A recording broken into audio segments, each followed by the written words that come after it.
হাই দীপু, কি খবৰ? আজি মেকআপটো কেনেকুৱা লাগিছে তোক? মেকআপটো মোৰ বিৰাট বেছি পচন্দৰ, বাৰ্বি সদায় ফেভৰেট হয়, গতিকে খুব ভাল লাগিছে। Thank you. মই এটা বস্তু দেখিলো আজি, তোমাৰ দেউতাই তোমাৰ কাপোৰ ইস্ত্ৰি কৰি দিছে। দেউতাই চব কৰি দিয়ে নেকি?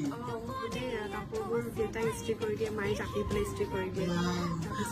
মা পাপা আৰু মায়ে ফুল চুল লগাই দিছে, এইবোৰ মায়ে খুব যোগাৰ কৰে ন? আমি তিনিজন মিলিয়ে আৰু কৰি থাকো আৰু এইবিলাক।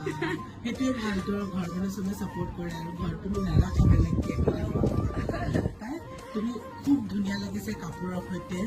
কাপোৰযোৰ তোমাৰ এয়া মা আৰু বাই গৈ কিনিছিলে, গোটেই কাপোৰ মাহঁতে কিনা। আৰু গহনাযোৰ? গহনাটো পাটসোণ এছএমএছ জুৱেলাৰী, তেওঁলোকৰ শ্ব'ৰুমটো মালিগাঁৱত আছে আৰু বিৰাট ধুনীয়া কাম কৰি আছে বৰ্তমান। খুব নতুন ব্ৰেণ্ড আৰু খুব ভাল কাম কৰি আছে। মই তেওঁলোকৰ গহনা পিন্ধিছোঁ, সকলোৱে ল'ব পাৰে, বিৰাট ধুনীয়া।